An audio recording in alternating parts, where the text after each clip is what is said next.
이제 오늘은 18장 21절로 31절까지 하나님 말씀 전하겠습니다. 어제 말씀을 드렸던 20절에서는 제사장이 마음에 기뻐하며 에봇과 드라빔과 새긴 우상을 취하고 그 백성 중으로 들어가니라 이렇게 말했잖아요. 그러니까 레위 지파 그 레위 사람 제사장은 자기가 완전히 승승장구한다고 생각한단 말입니다. 처음에는 떠돌아다녔죠. 먹을 것이 없어가지고. 그 다음에 미가라는 사람의 집에 스카웃이 되어가지고 가문의 제사장이 되었습니다. 미가의 가문에. 그 다음에 이걸 이제 한 지파의 이제 단지파라는 한 지파의 제사장이 된다고 생각하니까 이 레위 제사장은 너무나 들뜬 거죠. 그러니까 미가의 집에서 자기를 먹여주고 살려줬다는 이 은인 이런 것도 없는 거예요. 원래 사람들이 이렇게 우상을 숭배하는 사람들은 인간적으로 은인이고 이런 것도 없습니다. 성공한다고 생각하니까 그냥 이제 단지파를 함께 동행하죠. 21절에 그들이 돌이킵니다. 그 단지파가 돌아섰다는 거예요. 돌아서서 이제 자기 길로 가는 겁니다. 자기 길로 갈 때 얼마나 주도면밀하냐 그러면 어린 아이들과 가축과 물품을 앞에 두고 진행하였더니. 그러니까 뭐냐 그러면은 어린 아이와 가축을 노약자를 앞에 두고 그 다음에 동물들도 앞에 두고 진행했다. 이게 무슨 의미냐면 원래 이게 행군할 때는 이 사람들이 뒤에 오거든요. 뒤에 오는 이유는 뭐냐 그러면 어느 적을 만날지 모르니까 맨 앞에는 장수들이 이렇게 걸어갑니다. 그럼 이들을 앞에다가 세운 이유는 뭐냐 그러면 미가의 종족들이 쫓아올 것을 대비해서 얘네들을 앞에다가 세우는 거예요. 앞에다 세워서 이제 그러기 때문에 뭐합니까? 그 행군 자체가 느리죠. 그래서 단지파는 600명의 무장군사가 있지만 사실 600명이 움직인 게 아니라 약 3,000명 정도가 자기가 살 땅을 찾아서 돌아다니는 거 아니겠습니까?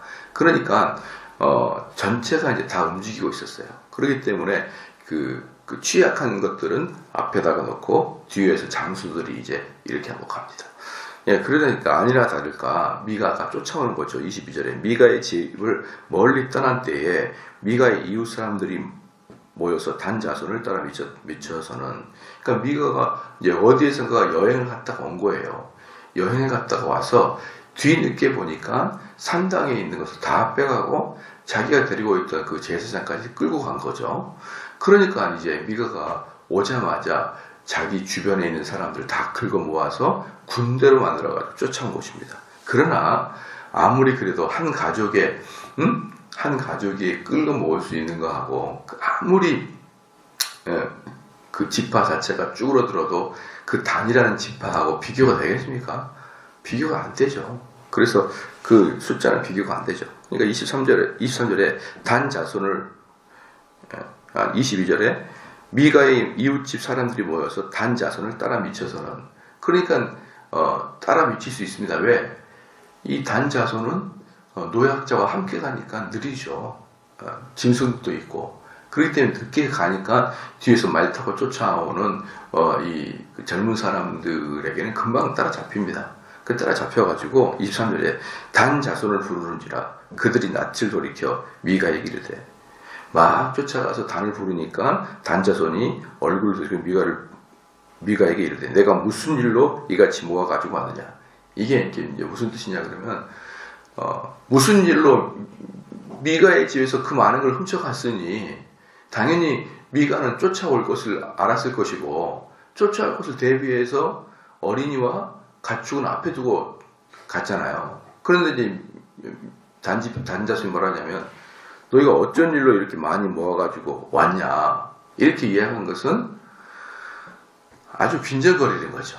어떻게 빈정거리냐면 그래 이렇게 좀 같이 모아서 오면은 우리랑 한번 해보게 이런 뜻이에요.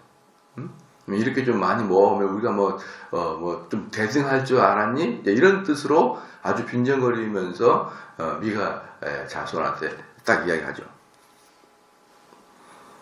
그러니까 이제 미가도 딱 눈치를 보니까 이게 이제 안 될 것 같거든요. 그러니까 미가는 대화로 가자 이렇게 이야기한 거예요.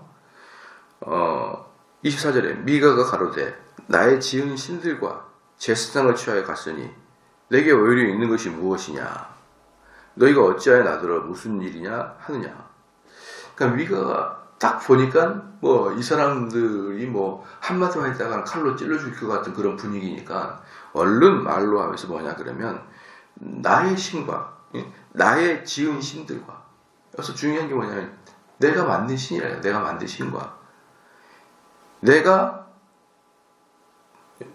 좀 더 구체적이게 하면 내가 이렇게 고용한 제사장과, 내가 만든 신과 내가 고용한 신과 제사장과 그렇게 갔으니까 내가 오히려 아무것도 없지 않냐 이제. 내가 만든 신과 내가 그 고용한 제사장을 너희들이 데려갔으니 나에게 아무것도 없지 않느냐.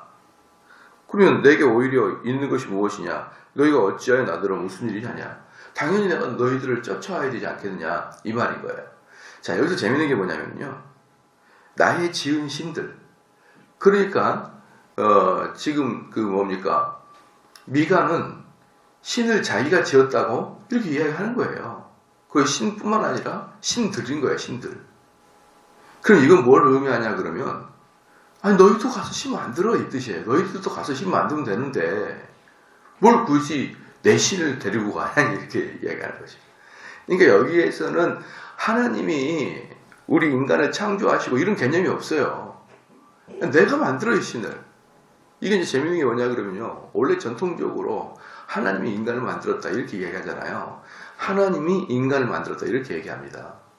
근데 이게 슐라이마하라는 그 독일의 그 신학자에 의하면 어떻게 이제 해석이 되냐 그러면, 하나님의 말씀은 그 원래 전통적 개념은 하나님이 뭐라고 말씀했느냐 이게 중요해요 원래. 근데 슐라이마하로부터는 어떻게 되냐면 이것을 인간이 어떻게 해석하느냐가 중요하게 되는 거예요. 안 그렇겠습니까? 그 인간이 어떻게 해석하냐가 중요한 거죠. 한번 자세히 생각해 보십시오. 모든 기독교 단체가 다 성경을 가지고 있잖아요. 그렇죠? 성경을 가지고 있는데 그 성경을 가지고 있는 곳에서 온갖 해석이 다 나오잖아요. 일관되게 똑같은 성경 해석이 나옵니까? 아니잖아요. 다들 해석이 다르고 심지어 똑같은 성경을 갖고 있지만 신천지 같은 경우는 이단이고 다 그렇지 않습니까? 그렇기 때문에 슐라이마가 주장한 게 뭐냐면 하나님 뭐라고 말씀했는 게 아니라 우리 인간이 어떻게 해석하냐가 더 중요하다는 거예요. 그 일견 맞아요. 맞는데 여기서 중요한 게 뭐냐 그러면 인간이 어떻게 해석하냐가 중요한 게 아니고 인간이 어떻게 바른 해석을 갖느냐가 중요한 거예요. 그래서 바른 해석을 갖기 위해서는 사도로부터 내려오는 정통적인 성경 해석법을 따라서 해석해야 되는 것이지 자기 마음대로 해석하면 안 됩니다. 그러니까 슐라이마의 말은 반은 맞고 반은 틀려요. 그런 의미에서. 그 다음에 이 슐라이마가 이렇게 성경을 이제 해석하는 법을 결국은 사람이 어떻게 해석하냐가 따라서 중요하다고 얘기해버리면 그 다음에 그 슐라이마의 그 제자 중에 하나가 포에의 바흐라는 사람이 있어요. 그 바흐가 슐라이마보다 한 단계 더 이야기 뭐라고 했습니까? 신은 우리 마음 먹기에 달렸다는 거예요. 우리 마음 먹기에. 예? 우리 마음 먹기에 신이 다른 거예요. 그러니까 슐라이마는 하나님 말씀을 우리가 해석하는 데 더 달라졌다. 그렇기 때문에 그 주체를 하나님 말씀에서 우리 인간주로 갖고 오더니, 그 다음에 포에 바하 같은 경우는요, 뭐라고 한다고요? 아예 신을 우리가 만들어낼 수 있다, 이렇게 표현할 수 있는 거예요. 그걸 똑같이 얘기했던 사람이 누굽니까? 프로이트가 그랬잖아요. 프로이트는 인간이 나약할 때 신을 찾는다는 거예요. 인간이 나약할 때 신을 만들어낸다는 거예요. 그러니까 우리가 뭔가에 기대하고 싶고, 우리가 연약해졌고, 우리가 병약해졌을 때는 소파에 앉아가지고 신을 만들어내는 거예요. 신을. 그러니까 슐라이마가, 죄송합니다. 프로이트가 말하는 그 신은 인간이 만들어낸 신입니다. 그런 식으로 아주 뭡니까? 슐라이마하가 19세기 사람이거든요. 1800년 사람.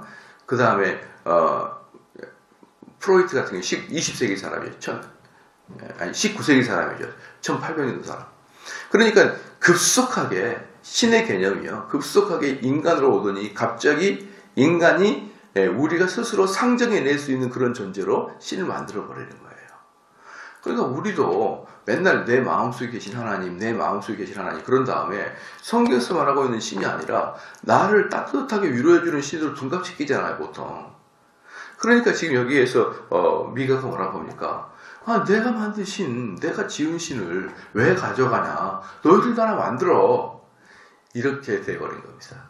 자, 이러한 것은 인간이 타락했기 때문에 언제든지 신을 우리 스스로 만들어낼 수 있는 존재로 되어버린 것입니다. 그렇기 때문에 재밌는 거 뭐냐 그러면 이미 미가가 잘 보면 재밌는 게 뭐냐면 미가의 신가는 내가 만들고 그 다음에 이것이 나를 지켜줘야 되는 그런 신관이에요. 그렇기 때문에 우리가 여호와 하나님을 섬기듯이 목숨 걸고 그 여호와 하나님을 섬길 수 없죠. 자기가 만들었는데. 그렇기 때문에 여기서 이미 이 구절에서 미가는 얼마든지 배신할 수 있는 마음을 가지고 있다는 게 보이는 거예요. 내가 만들었으니까. 자, 재밌는 게 뭐냐면요. 우리나라는 다른 나라에 비해서 예전부터 종교가 많이 있었어요. 우리나라에는. 보편적으로 유럽 같은 경우는 기독교밖에 없었잖아요. 유럽은. 기독교밖에 없었는데 로마 카톨릭과 개혁신학이 부딪혀가지고 엄청나게 많은 사람이 죽었고 순교를 당했고 그 다음에 이슬람은 온통 이슬람밖에 없고 그렇잖아요. 그 다음에 어떤 데는 온통 불교밖에 없고 근데 우리는 100년이 넘도록 기독교하고 로마 카톨릭과 불교가 아주 공존하고 평화롭게 공존하고 있었어요. 우리나라는 어느 나라에 비해서 종교적으로 피 흘리고 싸우는 경우는 거의 없었어요. 예컨대 국가가 조선이라는 나라가 기독교를 공격할 수가 있었고 또 뭐 고려 시대 때 불교를 공격해가지고 전부 다 절간을 전부 다 산으로 쫓아보낼 수도 있었고 그렇긴 했었지만 종교와 종교 간에는 서로 피 흘리게 싸운 적은 없어요. 여러분 이게 좋아 보이지만 사실은 왜 그러냐 그러면 우리 선배들은 종교를 통해서 우리가 피 흘리기까지 지킬 필요가 별로 없는 그런 거였거든요. 그래서 피 흘리지 않게 싸우는 거예요. 정말 우리한테 이게 생명만큼 중요했으면 싸웠죠. 종교 간에. 근데 우리나라 백성들은 내가 불교를 다니든 기독교를 다니든 로마 카톨릭 다니든 이것 때문에 피 흘려서 싸울 이유가 별로 없었던 겁니다. 대체적인 민족성이.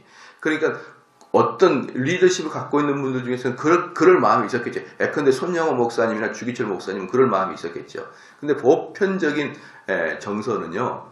우리가 이걸 위해서 목숨 걸고 싸울 이유가 별로 없다고 생각하기 때문에 역으로 우리 한국 민족은 이웃 종교와 잘 지냈다라고 표현이 되는 거예요.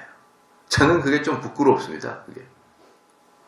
우리는 하나님을 위해서 살아갔던 게 아니에요. 결국은 하나님이 우리를 돌보고 살아가야 될 그런 존재로 만들었던 것이죠. 그렇기 때문에 이 신앙, 그래서 유럽에서 종교개혁사를 가리키면요. 유럽에서 그 교회사를 가리킨다 그러면 성경의 그 해석 의미 하나 가지고도 그렇게 막 싸워요. 싸우고 심지어 죽이기까지 합니다. 근데 우리나라는 그런 경우가 별로 없었습니다. 교회사를 보면. 우리나라는 그저 교회사를 보면 주로 뭐가 많이 나오냐면, 국가에게 희생을 당하는 것이 좀 나오고요. 그 다음에 교회 안에서 교권 싸우는 게 많이 나오지, 신학적 논쟁은 사실 그렇게 많지는 않아요. 우리나라 종교 역사 125년이 넘었는데도 불구하고, 종교적에서 신학적 논쟁은 많이 별로 없습니다. 그게 참 저희 한국 민족이 이 기독교라는 개신교라는 엄청난 양의 프로테이지로 우리나라에 있는 존재. 다른 나라 어디를 가도 약 25%에 달하는 사람들이 기독교인 국가는 별로 없어요. 천주교 빼고도 약 25%가 우리 개신교입니다. 어디를 가든지. 심지어 지금 영국 같은 경우는 기독교 인구가 4%밖에 안 돼요. 영국은 지금 완전히 미종족 전도 국가가 됐습니다. 전 세계에서 개신교 국가가 프로테이지가 이렇게 많은 나라는 미국과 우리나라밖에 없어요. 그럼에도 불구하고 우리나라가 그 많은 프로테이지를 가지고 있어도 정통파 우리 개혁신학 개신교를 따라가서 이 말씀 가지고 목숨 걸고 있는 사람이 그렇게 많이 있지 않고 우리의 기복을 위해서 우리의 어떤 좀 좋아하는 것들을 신으로부터 받아내기 위한 그런 의미로 기독교가 흥황하고 있으니 참 이게 안타까울 뿐인 것이에요. 안타까울 뿐이다. 지난번에도 말씀드렸지만 그래서 우리가 그냥 무작정 교회를 다니면요. 무작정 교회를 다니고 기도하고 뭐 말씀에서도 붙잡고 기도하고 순종하고 그 정도로 다닌다 그러면은 우리 머릿속에 있는 기복적 신앙을 깨트리지 못합니다. 거기에서 절대로 헤어나오지 못해요. 지금 이게 위가 제사장이 쫓아와서 이야기했던 게 뭐냐면 내가 만든 신 내놔라. 내가 고용한 제사장 내놔라. 이게 완전히 기복적인 게 있는 것이고 그 정도의 마음을 갖고 있는 미가는 절대로 단지파를 대항해서 목숨 걸고 그 신 찾지 않습니다. 그 이미 미가는 포기할 것이 이미 보여요. 자, 25절에 단 자손이 그에게 이르되 내 목소리를 우리에게 들리게 말라 노한 자들이 너희를 쳐서 내 생명과 내 가족의 생명을 잃게 할까 하노라 하고 이게 무슨 말이냐면 어느 안전에서 지금 소리를 질러 이 뜻이에요. 뭐 이렇게 성경에 이렇게 쭉 나오니까 좀 고귀하게 보이죠. 간단하게 이야기하면 어느 안전이라고 소리를 질러 죽고 싶냐 이 뜻이에요. 죽고 싶냐. 그렇게 이야기하니까 확 다가오죠. 26절에 단자손이 자기 길을 행한지라. 단자손이 네 그리고 이제 어느 완전히 소리를 지르면서 칼을 탁 드니까 나는 괜찮은데 뒤에 있는 얘들 사자와 같은 애들이 널 죽일까 하노라 그랬더니 네 그럼 돌아가야죠. 그러면서 이제 말 타고 다시 도망가는 거예요. 그래서 단자손이 자기 길을 행한지라. 미가가 단자손에게 자기보다 강한 것을 보고 돌이켜 집으로 돌아갔더라. 그냥 원래 그 얘네들은 단자손이나 미가나 눈에 보이는 대로 살아가는 사람들이기 때문에 눈에 보여서 강하다 그러면 뒤로 빠지고 눈에 보여서 약하다 그러면 점령하고 이런 사람들이 단지파고 미가의 지파입니다. 그렇죠? 그러니까 이제 미가도 돌이켜서 집으로 갔습니다. 27절에 단 자손이 미가의 지은 것과 그 제사장을 취하고 라이스에 이르러 한가하고 평안한 백성을 만나 칼로 그를 치며 불로 그 성읍을 사르되 그렇게 이런 그 깡패와 같은 그러니까 쉽게 말하면은 미가 자손이 나쁘죠. 그 뭐 신을 또 만들어가지고 새로운 신흥 종교를 창출했으니까 그건 이제 그거예요. 그건 그거고 단지파 같은 경우는 미가가 단지파한테 잘못한 게 아무것도 없어요. 침해를 했거나 뭐 훔쳐왔거나 아니면 싸우자고 대항했거나 하나도 안 했습니다. 근데 단지파는 아무 잘못도 없는 미가의 집에 쫓아가서 그냥 강탈해 온 겁니다. 지금 무슨 말이에요? 강도의 소굴이에요. 단지파가 강도의 소굴. 이 강도들은요. 왜 사람을 쫓아가서 물건을 빼고 때리는지 이유도 없어요. 그냥 봐서 약하다 싶으면 들어가서 그럼 단지파는 어때요? 만약에 미가의 집이 강했다 그러면 안 갔을 거예요. 그래서 강도는 어떤 게 강도냐 그러면 자기보다 힘약한 사람을 공격하는 게 강도예요. 별로 의미도 없이. 그러니까 단지파는 사실은 완전히 강도의 소굴입니다.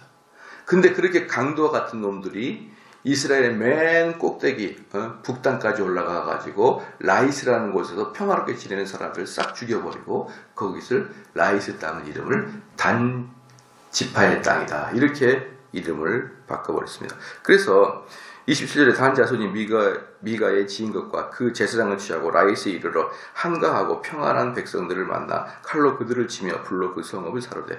그러면 라이스 같은 경우는 어떻게 됐느냐? 라이스 같은 경우는 평소에 시돈 땅과 연결을 자주 했어야 됩니다. 자주. 그리고 시돈 땅의 사람들을 라이스로 불러 들여가지고 라이스에 살게 했었어야 되는 거예요.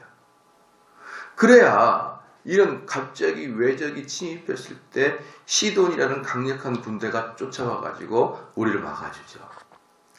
여러분 봐보십시오. 저는 참 이제 사람들이 이렇게 무지할까 싶은 경우가 많은데, 이제 여기 있는 분들은 전반적으로 좀 나이가 드시고 그래서 그렇지 좀 덜 그럴 거예요. 근데 요즘에 젊은 애들이 뭐라고 하냐면, 대한민국 국군 통수권을 왜 우리가 갖지 못하고 미국이 가져야 되느냐 자꾸 그래요. 그래서 우리가 주체적으로 우리 군대를 이끌어갈 수 있게 하자 그래요. 여러분 보십시오. 저는 요번에 느끼는 게 뭐냐 그러면, 저 미국이란 나라가 아유 이건 나 기분 나쁜데 너희들 죽고 싶어? 그러니까 중국도 밟아떨잖아요. 중국 화웨이라는 것이 중국에서 키우는 전폭적인 국가인데 화웨이가 망하게 생겼지 않습니까? 그러니까 미국이 아이고 너희들 왜 그래? 너희들 죽고 싶어? 그러면은 그날로 삼성도 망합니다. 그날로 현대도 망해요. 중국이 세계 2위의 강대국인데 2위의 강대국이 중국한테 미국한테 쩔쩔맵니다. 쩔쩔매요. 그분이 우리나라에 계셔요. 미국이 군대로. 그러니까 중국이 못 쫓아오는 거예요. 우리나라에. 그러니까 북한이 우리에게 폭탄을 못 터뜨리는 겁니다. 그런데 이 철없는 철부지 젊은 사람들이 미국은 돌아가고 우리나라 국군의 주도권을 우리가 갖자. 그걸 가장 좋아할 나라가 어디입니까? 북한하고 중국과 러시아예요. 세상에서 가장 탐욕스럽고 가장 무시무시한 이리와 같은 그런 나라들. 강도와 같은 그런 나라. 여러분, 조직폭력배가 더 무서워요. 저기 김정은이 동생이 더 무서워요. 김정은이 더 무섭죠. 왜? 조직폭력배는 배신해야 칼로 찌르는데 얘는 뭐 곡사포로 쏴버리잖아요. 그런 말도 뜻도 안 되는 그런 나라들이 우리 위에 3개나 있습니다. 3개나. 그리고 기분 나쁘면은 언제든지 물자와 기술력으로 우리를 도전시키려고 하는 일본이 우리 밑에 있고, 그런데 미국이라는 나라가 우리나라 딱 가운데 있기 때문에 어느 누구도 우리나라를 침해할 수가 없는 거예요. 중국이 우리나라에게 미사일을 딱 대면 미국이 또 말하고요. 거기 평택에 우리 군사 있다. 거기서 포 쏘면 우리 전쟁 자동 개입이다. 그 말 한마디면 중국이 그냥 꼬리를 내리는 거예요. 그러니까 평상시에 항상 강대국과 연대하고 강대국에 있는 사람들이 우리나라에 와줘 있는 것이 복인 것입니다. 이 라이스 사람이 결정적으로 망하게 된 게 뭐냐면, 그들은 평화 추구하다가 시돈 땅에 있는 군사들을 데려다가 자기들에게서 키웠거나 아니면 그들이 스스로 방어벽을 쳐서 외적으로부터 물리칠 것에 대해서 방어할 수 있는 그런 능력을 기르지 아니하고 그저 자기들끼리 평화롭게 살아가는 거예요. 영적으로 이야기하면 이겁니다. 영적으로 이야기하게 되면 우리 성도들이 매번마다 내가 스스로 평화롭게 살려고 하는 게 아니고 내 안에 강대한 여호와 하나님을 모시는 것을 매일마다 하지 아니하면 악한 마귀가 여러분을 침입할 때 완전히 속수무책입니다. 속수무책이에요. 어려움과 고난과 이 세상의 악한 영이 나를 공격할 때 그 나를 막아줄 수 있는 것은 유일하게 나밖에 없는 것을 그때야 깨닫는 거예요. 근데 어떻게 마귀를 우리가 이길 수가 있습니까? 그렇기 때문에 이 단지파 사람들이 나쁘긴 하지만 이 라이스 사람들도 나쁜 거예요. 자기들의 영혼에 자기들의 생명의 귀중함을 깨닫지 못하고 그저 평화롭게 살자고 이야기하면, 그저 우리가 행복하게 살자고 이야기하면 되냐 이 말이에요. 사랑하는 성도 여러분, 참된 행복은 힘에서 나옵니다. 힘없는 자는 행복할 수가 없어요. 행복 없어요. 학교 다닐 때도 그럽니다. 제가 제가 어릴 때 제가 키가 별로 안 컸거든요. 지금도 보면은 제 나이 또래들에 비하면 제가 그래도 뚱뚱한 편이 아니에요. 좀 적당한 체격을 가지고 있거든요. 왜 그러냐 그러면 제가 중학교 때는 왜소했거든요. 왜소해서. 중학교 때 중고등학교 때 얘들이 몸이 탄탄하게 생겼다. 전부 다 지금 비만인데 저는 왜소했었습니다. 그렇기 때문에 왜소했기 때문에 애들로부터 많은 공격을 당하고 많은 괴롭힘을 당했죠. 그때 저는 중학교 1학년 때부터 시작해가지고 나를 괴롭히는 자를 끝까지 내가 죽기를 각오하고 일사각오의 모습, 죽으면 죽으리라 이 모습으로 중학교 1학년 때 덤볐죠. 그러니까 중2 되니까 저를 아무도 안 괴롭혀요. 아무도. 쟤는 일단은 덤빈다. 무조건 덤빈다. 그래서 푸드리와 갔다 보면 돼요. 쬐까는 게 그냥 막 이러면서 덤벼드니까 아무도 저를 못 괴롭혔어요. 평화는 힘이 있어야 평화가 유지가 되는 것이지 어떻게 국제사회에서 따뜻한 국가가 어디 있습니까? 국제사회는 전부 다 자기의 이익을 위해서 추구하고 살아가는 국가들 사이에서 어떻게 따뜻한 국가가 어디 있습니까? 그렇기 때문에 이 힘이 있어야 결국 평화가 오는 거고요. 힘이 있는 자들은 결국은 아무도 건드리지 못하는 거예요. 이게 국가와 국가 사이고 어차피 사람과 사람 사이예요. 마찬가지로 악한 마귀도 여러분 안에 성령이 내재해 있다는 건들지 못합니다. 이미 딱 속에 그 하나님의 능력이 있는데 누가 건듭니까? 누가 귀신이 건듭니까? 그런 자들을. 그렇잖아요. 여러분 귀신은 그렇게 심신이 약한 자에게 들어가지 않습니까? 근데 성령이 내 주관을 딱 하고 있는데 누가 나에게 그 영적인 게 들어올 수 있냐 말이에요. 그렇기 때문에 뭡니까? 라이스 사람들도 잘한 거 아무것도 없다. 이 라이스 사람들도 아주 멸망당한 마땅한 만큼이나 자기들을 관리하지 못하고 있다는 것을 우리는 분명히 볼 수 있어요. 그러니까 우리가 오늘 세 가지 볼 수 있었죠. 그 미가, 그 다음 단, 그 다음에 라이스. 이 셋 다 문제가 다 가지고 있었던 것이에요. 그 다음에 28절에 그들을 구원할 자가 없으니 그 성읍이 베드루훅 가까운 골짜기에 있어서 시돈과 상거가 멀고 상종하는 사람도 없었더라. 단 자손이 성읍을 중건하고 거기 거하며. 그러니까 상거가 없다 왕래가 없이 내가 자유롭게 살겠다라고 이렇게 이야기를 해요. 이렇게 여성들이 시집을 가게 되면 어떻게 시댁이 싫잖아요. 그래서 여성들이 시댁이 싫은데 그걸 피하는 방법 중에 하나가 외국으로 이민을 가는 거라고. 이민을 가. 그러면 너무 좋아라고 해. 너무 좋아라고 하는데 나중에는요 자기가 진짜 외롭고 괴로울 때 도움을 청할 데가 없어져요. 그 외국에 그렇게 살면. 처음에는 좋죠. 상거가 없죠. 시아버지 시어머니가 오라고 가라고 말할 수도 없어요. 원래 떨어져 있으니까 상거가 없어요. 왔다 갔다 하지 않습니다. 좋죠. 평화롭죠. 참 슬픈 얘기가 뭐냐면 외국에 있는 우리 한국인들은요 옷을 보면 얼마나 검소한지 몰라요. 옷이. 그리고 양복도 저는 세련됐잖아요. 양복. 그죠? 근데 외국에서 오는 우리 그 교포들 양복을 보면은 뭐 이렇게 촌스러워. 양복이. 왜 그러냐 그러면요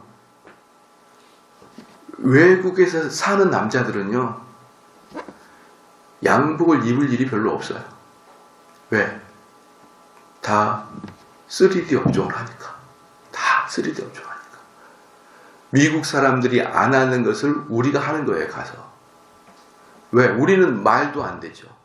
거기 아는 사람도 없죠. 그러나 미국이라는 땅에 가가지고 우리 자녀들을 공부시키려고 그러고 미국이라는 땅에 가서 살고 싶기 때문에 남이 안 하는 직장부터 들어가야 되는 거예요. 그 사람이 머리가 좋든 안 좋든 대학을 좋은 데 나왔다는 것 상관없이 들어가서 맨 아래 직업을 우리가 합니다.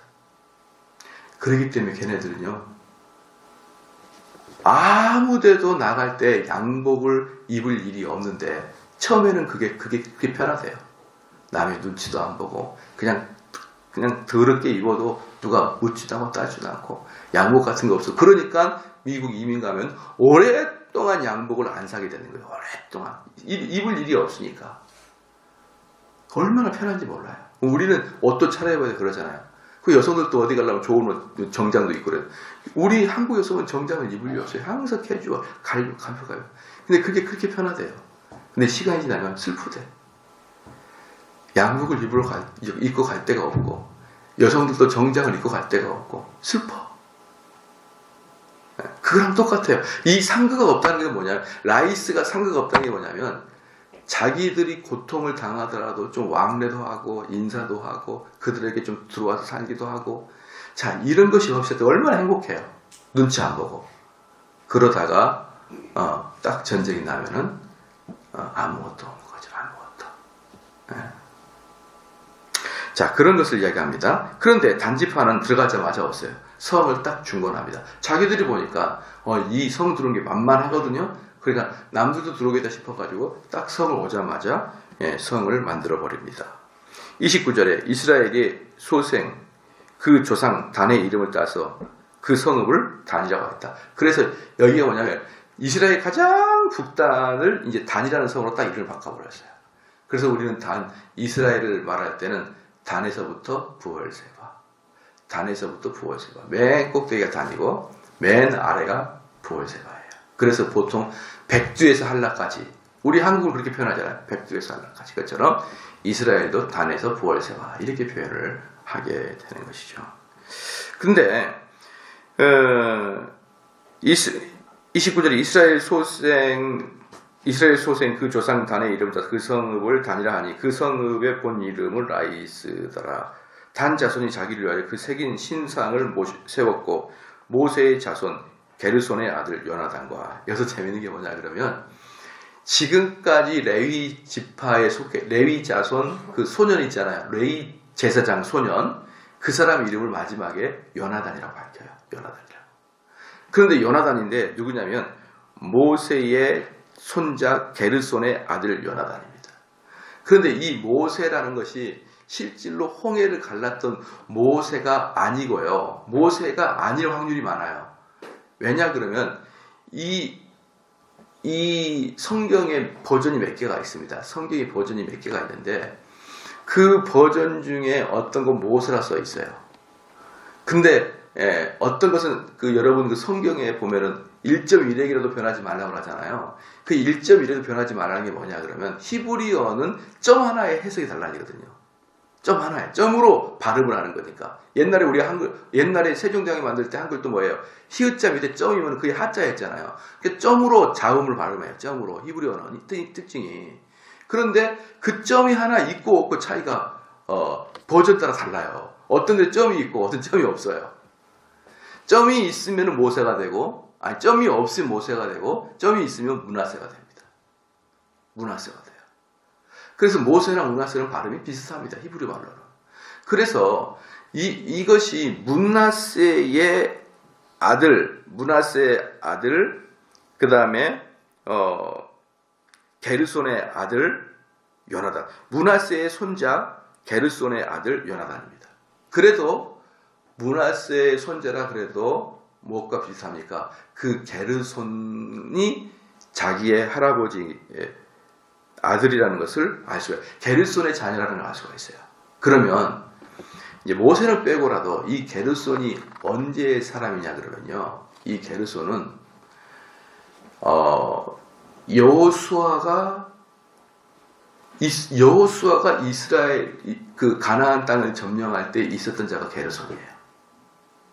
그러면 이 레위 사람은 누구냐 그러면, 이 레위 제사장 소년은 누구냐 그러면 어떤 시대 사람이냐면 여호수아와 갈렙이 죽고 난 직후의 사람입니다. 그렇기 때문에 이 사사기는 제가 처음에도 말씀드렸지만 연대순으로 쓴 게 아니라니까요. 연대순으로 쓴 게 아니라 신학적으로 쓴 거고 또는 지역적으로 쓴 거예요. 지역적으로. 그렇기 때문에 이 지금 단지파 이 사건은 언제 일어난 사건이냐 그러면요, 여호수아가 가나안 땅을 점령하고 그리고 죽고 난 직후니까 여호수아가 가나안 땅 점령한 지 100년도 안 돼서 이렇게 타락했다는 거예요. 100년도 안 돼서.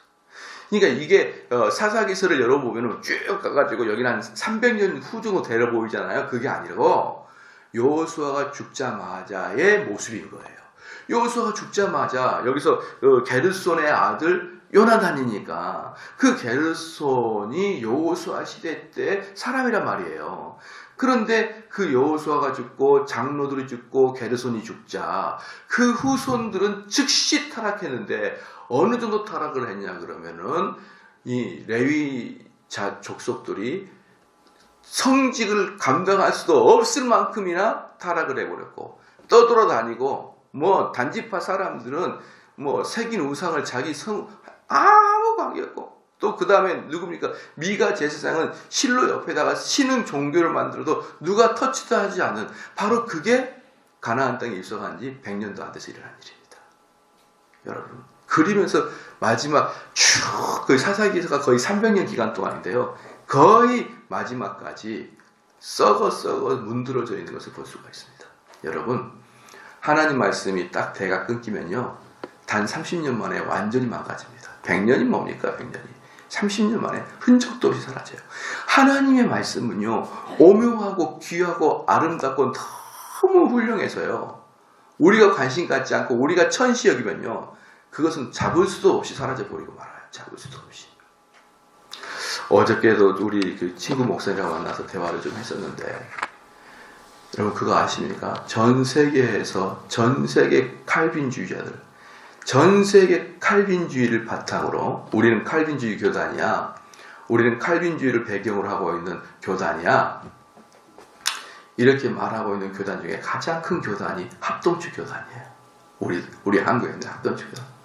그럼 전 세계에서 우리 칼빈주의를 배워, 우리 칼빈을 공부해 라고 말했을 때 가장 큰 학교는 총신대학교. 뭘 말하는 줄 아십니까? 칼빈주의는 세상에서 씨를 많이 했어요. 씨가. 한국하고 미국에서 그 흔적이 남아있을 뿐이에요. 칼빈주의가. 그 미국까지, 우리나라는 칼빈주의를 배경으로 하고 있는 교단의 숫자가, 사람 숫자가 약 800만 명, 800만 명. 왜? 우리는 명목상 장로교는 전부 다 칼빈주의니까. 우리나라 장로교가 한 800만 명 됩니다. 그러니까 명목상 우리는 칼빈주의입니다 라는 게 800만 명이야. 근데 미국은 600만 밖에 안 돼요. 600만. 우리가 더 많아요. 여러분, 이 미가의 시대를 잘 봐보십시오. 정말 하나님 말씀을 금이야 오기야 우리가 보호하고 연구하지 않으면요, 진짜 귀중한 이 칼빈주의는 알코올처럼 사라져버리고 없어집니다. 그러니까 우리는 귀하게 여겨야 돼요. 하나님이 이걸 우리에게 맡기셨어요. 그래서 우리는 우리뿐만 아니라 우리 후손들에게도 이 귀한 하나님의 이 말씀들을 잘 전할 수 있는 그런 자가 되시기를 주의로 축원합니다. 기도하시겠습니다. 하나님 아버지요, 이 미가의 지파가 완전히 멸망하고 단지파가 새롭게 이렇게 출발하게 된 것을 보게 하여 주심을 감사합니다. 그러나 미가의 가족이나 단지파나 심지어 라이스나 모든 자들이 하나님의 뜻과는 상관없이 그렇게 생활하고 있는 것을 우리가 보게 되나이다. 하나님 아버지여, 그러한 일들이 우리에게 일어나지 않도록 보호하여 주시옵고, 우리가 정신을 바짝 차려서 하나님의 말씀을 보호하고 익히고 그것을 후손들에게 전달할 수 있도록 저희들에게 은혜 내려 주시옵소서. 감사드리며 예수님의 이름으로 기도합니다. 아멘.